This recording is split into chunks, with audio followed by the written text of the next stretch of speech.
anytime we get ones like this where they're giving a diagnostic of where it is in the game and stuff like that, I'm not saying it's not important. Please don't get me wrong. This is obviously a big play in the game, right? But the coach is really evaluating your talent. And two, being fully transparent, we have no idea if that's accurate or not. Right. There's no way the college evaluator, and there's some weird people out there, guys. Let's be fully transparent. I'm not saying this is, but people will type anything in these captions sometimes. You know what I mean? So you can't afford to believe every one of them you see. So we have guys take these off. You just want them focused on what you're doing on tape. How to Get a College Football Scholarship, a series where we evaluate active high school football players, break down their game film, share with them what level they have the best chance of earning a college football scholarship in right now, and most importantly, what they need to do to get to the next level. And joining me today is our head coach here at Next Play, Brian Overton, who has over 15 years of Division One recruiting experience. And if you'd like to see if your son meets the criteria for a professional evaluation, I'll leave a link in the description below. So, Brian, who do we have today? Break us down. Who are we going to be evaluating today?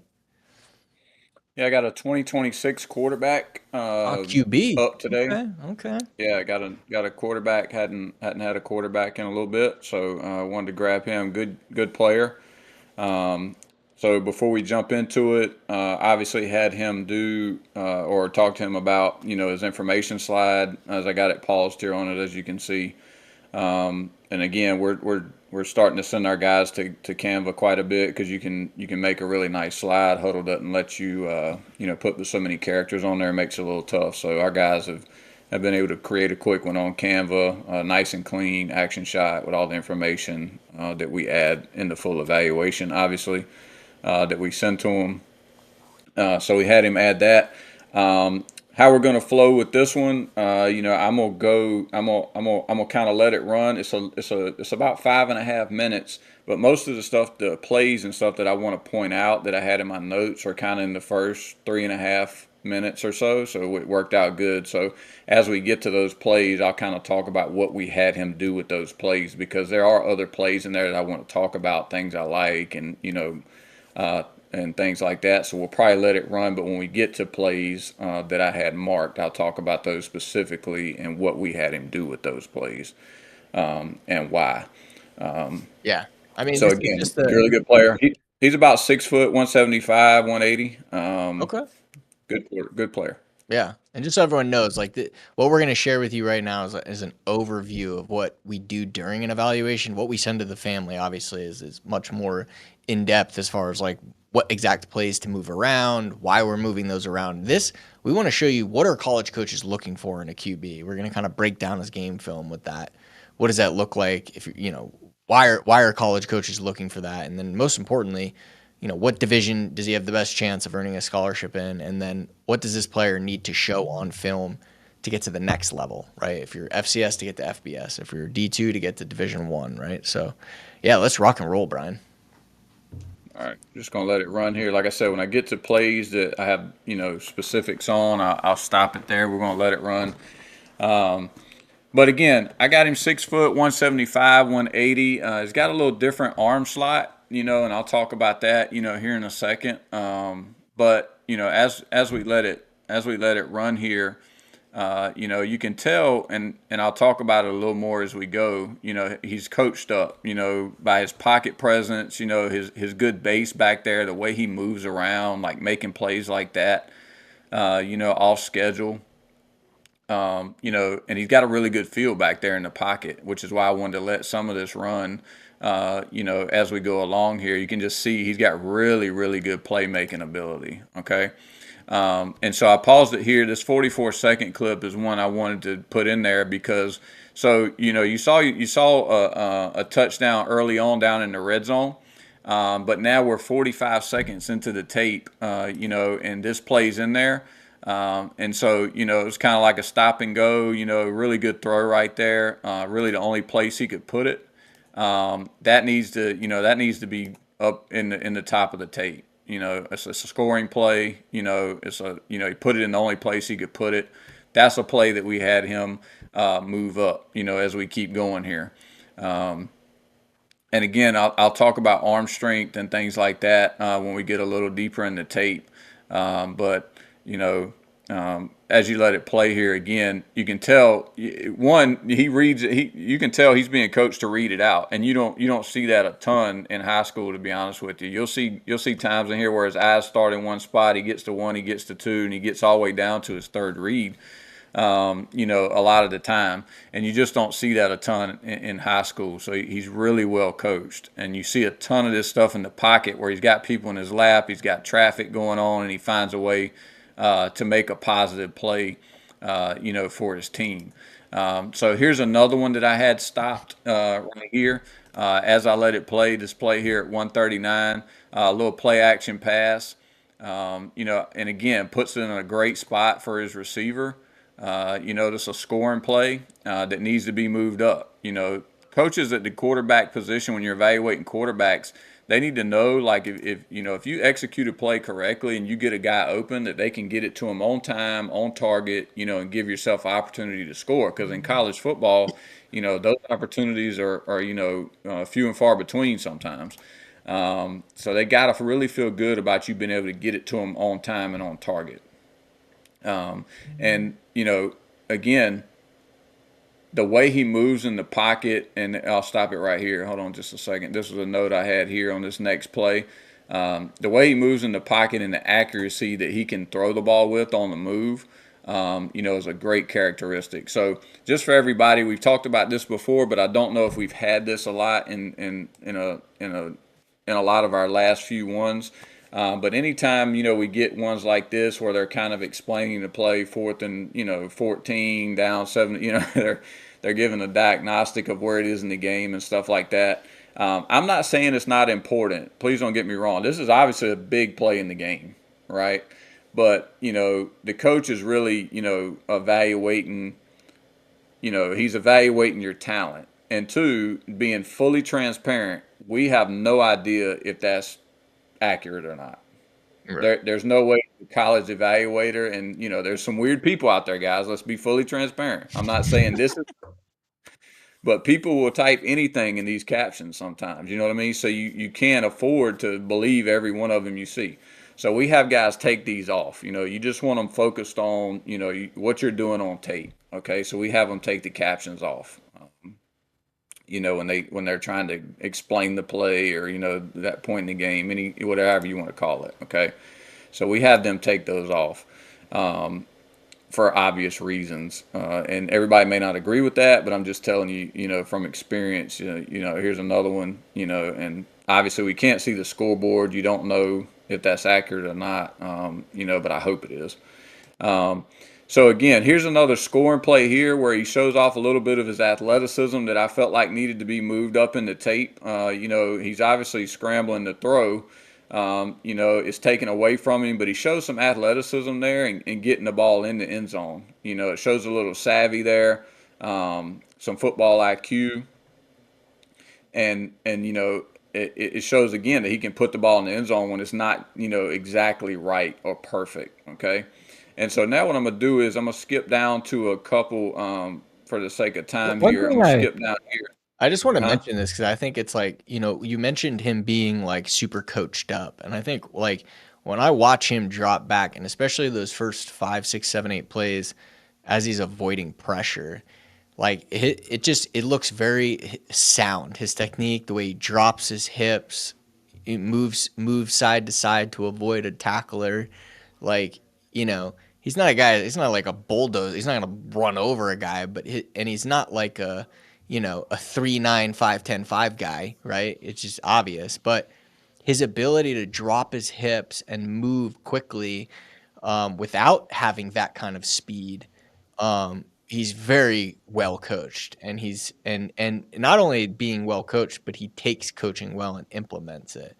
Would you agree with that? Because that's what it looks like to me from like a No. technique standpoint in the No, pocket. 100%. If you watch enough tapes, especially at this position, like he never really loses his base when he's moving around in the pocket. And there's a lot of drills that I can pop right off the top of my head that he's doing those drills a lot, and he's Yeah. taking it to the field.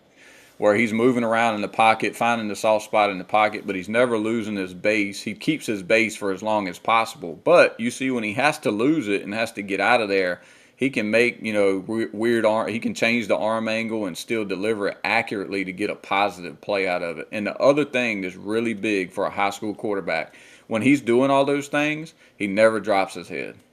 His head's always down the field, which gives him the ability to make those off-schedule plays, to find those open guys late, to have a positive play and not a sack. So he's coached really well by somebody, and he's taken it really well to the field. So you're absolutely right on that, which is why that makes him really intriguing.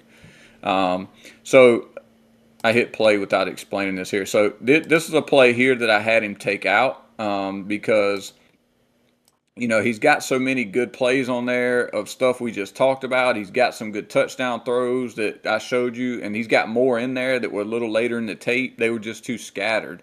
A bunch of them need to get moved to the front of the tape that we had him do, but I also had him take out these two plays right here because it's already, 5.5 minutes for a quarterback getting terrible, but he's got such good stuff and mixture of stuff in there. I just didn't think these qualified as highlights. The little swing out there to the running back, this little quick out there. Plays like that, and then this one right here. Now I know he was making this throw under duress, and they were probably trying to show that, him getting the ball out of his hand. But he showed enough already, like in the pocket, moving around with people in his lap and making throws, you know what I mean? That those three short little, dumps like that where he's just getting the ball out of his hands, I felt like didn't qualify necessarily as highlights that he needed to move the needle. And anything that's in there that I don't think, can move the needle, and keep the coach interested, we're just going to trim it down. And there's only 3 plays. It'll probably take his tape to like 5:15 instead of, 5:31 or something like that because they were really quick. But it trims the fat a little bit. Trims the fat, but also what you said about the order in which the plays happen. Like we had actually it was a quarterback out in California that we reordered his highlight tape to the right order, and he went from no offers to a Division I offer. So it really matters in which the plays of your highlight tape are in order, right? And it's not always just the biggest flashy plays. You're going to want those up front, but that doesn't mean that they're in the right order. Like we just did a podcast with one of Brian's recruits who was a first-round draft pick, and he got his offer. It was eight plays that Butch Davis saw and said, I'm in, right? So those plays showing the right things in the right order really, really matter. And that's all I just want to make sure I really emphasize that there. Really important. Yeah, it's order and it's being willing to trim some fat and just being open-minded on somebody, on somebody telling you, hey, this probably doesn't move the needle, which makes you have the more bang for your buck. So if you combine the two, that's what matters. And that's what mattered to the kid you were talking about previously that we're working with now. Not only did we get them in the right order, we trimmed a little fat, very similar to this one. Not a ton, just a little bit, but we got it in the right order, trimmed it down a little bit. So now whatever, number of plays are on there, they're all hitting the mark and they're in the right order, so it hits home much better. So, as I let it, I could let it play here, but, I just wanted to give you some examples of some that we trimmed off, and then some scoring plays that we wanted to move up, and then we shuffled around even some of the off-schedule plays that he had in there, to put them in an order that we felt like, translated to college ball. The most. So following his explosive touchdowns, and stuff like that the plays that we had after that, really translate to the college game quite a bit, in order to get the most bang for your buck. So let's talk division. What are you thinking? So I think right now, I think he's a solid. I think he is a 26 quarterback. And again, we always preface it with this: I have no idea how he's marketing himself. I have no idea what his outreach is looking like right now, how he's getting the tape in front of people, and things like that. I think if that stuff is happening, correctly, I think he should have NAIA Division II action right now. What I mean by action, he should be actively talking to coaches in those divisions that are showing some interest and have been on some campuses, and things like that, if not already having an offer from one of those schools, because of the things I like about him. I love his pocket presence. I love that he keeps his eyes down the field. I love how accurate he is, both in the pocket and on the move. I think he's a high IQ guy because you can see him reading it out when he does get good protection. You can see him reading it out and getting to his second and third guy. A lot of times, I don't have to know the scheme to know that. I can watch his head and see how he's processing to know that that's what's happening back there.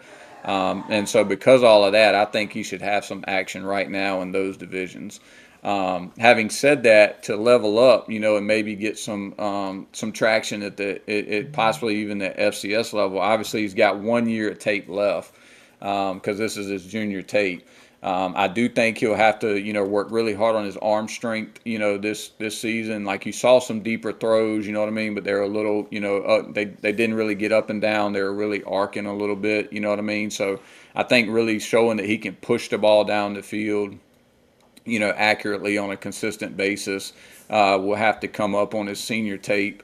While I like his arm angle when things aren't on schedule, when he does have time back there, I think the arm angle still kind of stays the same. So I think maybe cleaning up the throwing mechanics, getting that release a little higher, will help him as well. With the deep ball and the arm strength, and then he needs to get just do the basics of bigger, faster, and stronger, which will help him with all that arm strength. And he's obviously, like I said, got a really good coach of some sort because of the things I mentioned before. So I think cleaning up the throwing motion a little bit when there's no pressure and it's not off schedule will help him with the deep ball and some other things like that. But those are some things I think he's going to have to show on tape in order to level up.